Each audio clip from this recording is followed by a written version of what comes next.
अस्सलाम वालेकुम फ्रेंड्स, कहते हैं आप सब लोग होपफुली ठीक-ठाक होंगे। मैं भी अल्हम्दुलिल्लाह ठीक-ठाक और ग्रीट से आप सबको बहुत ज़्यादा सलाम मेरी तरफ से। और आज की रेसिपी इस लिहाज से बहुत ज़्यादा ख़ास है क्योंकि मैंने जो स्वीट आपके लिए चूज़ की है तो इसमें किसी किस्म का जो है आर्टिफ़िशियल स्वीटनर यूज़ नहीं होगा, चीनी यूज़ नहीं होगी, तो परफ़ेक्ट रेसिपी है हेल्दी पर्सन्स के लिए और हेल्दी और कॉन्शियस लोगों के लिए जो बिल्कुल जो है हेल्दी फूड खाना पसंद करते हैं, तो उनके लिए परफ़ेक्ट है। और ये एज़ अ बिस्किट खा सकते हैं, एज़ अ स्वीट खा सकते हैं, एज़ अ चॉकलेट खा सकते हैं, एज़ अ स्नैक खा सकते हैं। बहुत ही परफ़ेक्ट रेसिपी है आप सब लोगों के लिए जो लोग बहुत ज़्यादा हेल्थ कॉन्शियस होते हैं। तो रेसिपी को बिल्कुल स्किप मत कीजिएगा, एंड तक देखिएगा और चैनल पे नए हैं तो चैनल को सब्सक्राइब कर लीजिए, वीडियो को लाइक कर दीजिए। और आते हैं अपनी रेसिपी की तरफ। इसके लिए मैंने सबसे पहले 200 ग्राम मैंने मूँगफली ली थी और 100 ग्राम मैंने इसमें अखरोट लिए थे। और ये दोनों चीज़ें पहले से जो है रोस्ट हुई होती हैं, रेडी होती हैं खाने के लिए, लेकिन अगेन इसको मैं थोड़ी देर के लिए 1-2 मिनट के लिए मैं इनको पैन रोस्ट करूँगी। पैन में डाल के थोड़ा-सा मैं इसको हल्का-सा रोस्ट कर लूँगी ताकि इसमें जो है नमी वगैरह ख़त्म हो सके और बहुत अच्छे से ये ग्राइंड हो सके। और जलाना नहीं है, जस्ट आपने इसको जो है 1-2 मिनट के लिए इसको रोस्ट करना है और मैं स्पैचुला से इसको हिलाती जा रही थी ताकि ये अच्छे से जो है इवनली जो है रोस्ट हो सके। अच्छा, मैं आपको एक और बात बताती चलूँ कि ज़रूरी नहीं कि आप इसमें जो है अखरोट ऐड करें। अगर आप सिंगल पीनट भी लेना चाहते हैं तो आप 300 ग्राम मूँगफलियाँ सिर्फ़ ले सकते हैं, और अगर आप इसमें अखरोट लेना चाहें तो अखरोट ले सकते हैं। ड्राई नट का आपका जो चॉइस है, आप अपनी मर्ज़ी के हिसाब से ड्राई नट ऐड कर सकते हैं। मैंने 2 किस्म के ज़रा खुद अपनी मर्ज़ी के हिसाब से लिए हैं कि मुझे दोनों ज़रा इसका टेस्ट अच्छा लगता है, तो मैंने इसलिए दोनों ले लिए। आप अगर चाहें तो सिंगल भी ऐड कर सकते हैं, मर्ज़ी आपकी अपनी है। तो इस स्टेज पे मैंने बहुत ज़्यादा इसको जो है फाइन चॉप नहीं करना है, मैंने इसको मोटा-मोटा सा, दरदरा सा जिसे कहते हैं, उस तरह से मैंने इसको चॉप किया है कि इसमें जो है दाने-दाने इसके नज़र आने चाहिए। बहुत ज़्यादा बारीक नहीं करना है, इस तरह से करना है आपने। और दोनों जो है बहुत अच्छे से इसमें जो है पिस गए थे। और इसके साथ ही मैंने जो नेक्स्ट इंग्रीडिएंट इसमें लिया था, आपके सामने दिखाती हूँ मैं। मैजिकल इंग्रीडिएंट है, इसमें मैंने जो है बिस्किट्स लिए थे, प्लेन बिस्किट लिए हैं मैंने। और हल्की-सी मिठास इनके अंदर होती है, नॉर्मल बिस्किट हैं जो प्लेन से हैं, कोई चॉकलेट नहीं लगी हुई, किसी किस्म के जो है तेज़ मीठे बिस्किट नहीं हैं, प्लेन से हैं। आप भी अपने जो हिसाब से नॉर्मल बिस्किट ऐड कर सकते हैं। इसमें 100 ग्राम मैंने बिस्किट ऐड किए थे। और बिस्किट्स को भी मैंने जो है चॉपर में डाल के अच्छे से चूरा बना लिया था। जितने बारीक कर सकते हैं उतने बारीक करना है। इनफैक्ट कि इसका जो है आटा बना लेना है आपने अच्छे से, क्योंकि ये बाइंडिंग का काम करेगा इन बिस्किट्स के अंदर, इन स्वीट्स के अंदर। इसलिए इनको ग्राइंड करते हुए आपने बिल्कुल भी टेंशन नहीं लेनी है कि थोड़ा मोटा रखें या बारीक। जितना बारीक आप कर सकते हो, जितना फ़ाइन कर सकते हो, उतना बारीक इसको करना है आपने। और इन दोनों चीज़ों को मैंने आपस में मिक्स अप कर लिया था और 2 इंग्रीडिएंट हमारे रेडी हो गए हैं। थर्ड अभी मैं ऐड करूँगी, तो क्या ऐड करूँगी, तो आप देखिएगा कि स्वीटनर मैंने ऐड किया है इसमें। तो क्या चीज़ मैं ऐड करूँगी मीठा करने के लिए, कुछ तो होना चाहिए जिससे ये बिस्किट लगे या स्वीट लगे। तो इसमें मैंने जो है नेचुरल इंग्रेडिएंट ऐड किया है। इसमें मैंने शहद ऐड किया है और 2 या 3 टेबल स्पून मैं ऐड करूँगी ओवरऑल सब में। तो इतना ऐड करना है जब तक आपसे इसमें अच्छे से बॉल्स ना बन जाएँ जब तक, और ये अच्छे से जो है गोले से ना बनना शुरू हो जाएँ, तब तक आपने इसमें जो है शहद ऐड करना है। और इससे अच्छे से मैंने मिक्स अप कर लिया था, क्योंकि शहद जो होता है थोड़ा स्टिकी होता है, तो जब तक ये अच्छे से इसमें मिक्स अप नहीं होगा तब तक ये अपना रिज़ल्ट नहीं दिखाएगा। और जब हमसे जो इस तरह के जो है गोले से बॉल से बनना शुरू हो जाएँ, तो समझिए कि हमारा जो है इंग्रीडिएंट सारे रेडी हैं अगले प्रोसीजर के लिए। और इसके साथ ही मैंने इनको अच्छे से मिक्स अप करने के बाद दूसरी तरफ जो है मैंने कंपाउंड चॉकलेट ले ली थी, जो कुकिंग चॉकलेट होती है वो वाली चॉकलेट है ये।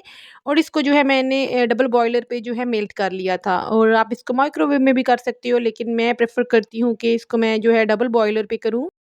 क्योंकि माइक्रोवेव में बहुत जल्दी जो है चॉकलेट बर्न होने का डर होता है, तो इसीलिए ये मेथड सबसे सेफ़ है। और इसके साथ ही मैंने छोटा पॉट लेके उसके ऊपर जो है मैंने बाउल रख लिया था अपना, और उसपे चॉकलेट अच्छे से मेल्ट कर ली थी।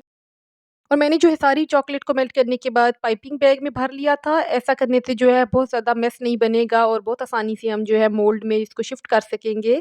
और मेरे पास इस तरह के फ्लावर शेप में जो है मोल्ड हैं और सिलिकॉन के बने हुए हैं, तो बहुत आसानी हो जाती है इसको डीमोल्ड करने में। और इस तरह से मैंने बेस में तमाम चॉकलेट को जो है फिल अप कर लिया था। और अगर ये काम हम स्पून से करेंगे तो बहुत ज़्यादा जो है मेस भी बनेगा और बहुत इवनली ये स्प्रेड भी नहीं होगी।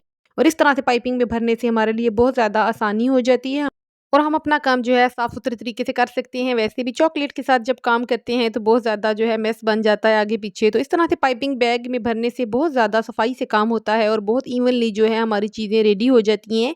और तमाम जो है फ़िल अप करने के बाद मैंने इनको 5 मिनट के लिए फ्रीज़र में रख दिया था, या जब तक कि ये अच्छे से जो है सख्त हो जाएगी चॉकलेट, आपको पता चल जाएगा। और अब बारी आती है इसके स्टेप 2 की। जब चॉकलेट अच्छे से हार्ड हो जाएगी तो हमने इसमें बिस्किट और जो है नट्स वाला चूरा डालना शुरू करना है और इस स्टेज पे हमने इसको इतना प्रेस करना है ऊपर से कि ये अच्छे से शेप पकड़ ले, जो है फ्लावर की साइड से पेटल्स हैं तो उसकी अच्छे से शेप आ जाए।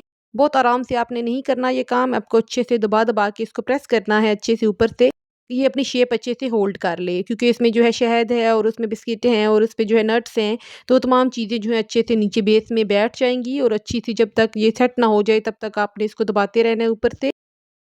और इसकी ज़्यादा फिलिंग जो है हमने बिस्किट से करनी है, चॉकलेट तो हमने जस्ट कवर अप करना है ऊपर से और बेस से, और इसका ख़्याल रखना है कि आपने अच्छे से दबाते जाना है, अच्छे से इसको फुल कर देना है और अगेन जो है ऊपर चॉकलेट स्प्रेड कर देनी है हमने। और अगर आप चाहो तो आपके पास राउंड शेप में भी जो मोल्ड आते हैं उसमें भी आप इनको बना सकते हैं। फ़र्क सिर्फ़ ये होगा कि इसमें थोड़ी शेप का फ़र्क आ जाएगा, बाकी सेम ही होगा प्रोसीजर। और इसके साथ ही मैंने इसको अगेन ऊपर से जो है चॉकलेट से फ़िल अप कर लिया था, क्योंकि इसको ऊपर से कवर करना ज़रूरी है, तभी हमारी जो है बिस्किट्स अच्छे से होल्ड हो जाएँगे बेस से भी और ऊपर टॉप से भी। तो इसमें मैंने अच्छे से अगेन जो है चॉकलेट फ़िल अप कर ली थी और किनारों से आपने सही ध्यान से फ़िल अप करना है और इसको जो है अगेन 5-10 मिनट के लिए हमने फ्रीज़र में रखना है, या जब तक ये चॉकलेट अच्छे से सख्त हो जाएगी। और इसके साथ ही जब ये अच्छे से सख्त हो गई थी चॉकलेट तो मैंने इसको निकालना शुरू कर लिया था। और सिलिकॉन के जो है मोल्ड, इनका यही फ़ायदा होता है कि हम आसानी से इनको डीमोल्ड कर सकते हैं। आपके सामने है, कोई ब्रेक नहीं होंगे, कोई कुछ नहीं होगा और आसानी से हमारी चीज़ें जो हैं डीमोल्ड हो सकती हैं। और सिलिकॉन का मोल्ड का यही फ़ायदा होता है कि हम इनको एक तो ग्रीस करने की ज़रूरत नहीं होती, दूसरा बटर पेपर लगाने की ज़रूरत नहीं होती और तीसरा जो है हम इन चीज़ों को अपनी आसानी से डीमोल्ड कर सकते हैं, कोई टेंशन लिए बगैर, और बहुत आसानी से हमारी चीज़ें जो है एग्ज़ैक्ट शेप में निकल आती हैं बाहर आसानी के साथ।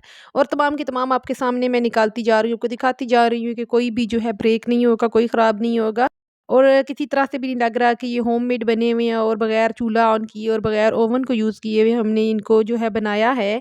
और आप इनको कोई भी नाम दे सकते हो, चॉइस आपकी अपनी है। और टी टाइम के साथ परफेक्ट जो है बिस्किट के तौर पे सर्व कर सकते हैं आप, एज़ अ स्नैक सर्व कर सकते हैं, मिठाई के तौर पे सर्व कर सकते हैं और बगैर मीठा यूज़ किए हुए इतनी ऑसम मिठाई आपके घर में तैयार हो सकती है। और इसके साथ ही जो इस किस्म के मोल्ड हम यूज़ करते हैं तो इनको जो है रखना भी बहुत ज़्यादा आसान होता है, किसी भी दराज में हम फ़ोल्ड करके रख सकते हैं और बहुत लॉन्ग लास्टिंग है। और उसके साथ ही इनको यूज़ करना भी बहुत ज़्यादा आसान होता है और एक टाइम की इन्वेस्टमेंट है, सारी ज़िंदगी आपके काम आती है, चलती रहती है आपके साथ। और इसी मोल्ड को यूज़ करके हम डिफरेंट टाइप की चॉकलेट्स बना सकते हैं, बिस्किट्स बना सकते हैं। आगे आपके अपने ऊपर है कि आप इनको किस तरह से यूज़ करते हैं। इंशाल्लाह नेक्स्ट वीडियो में मुलाकात होगी। अपना बहुत सा ख्याल रखिएगा। तब तक के लिए खुदा हाफ़िज़।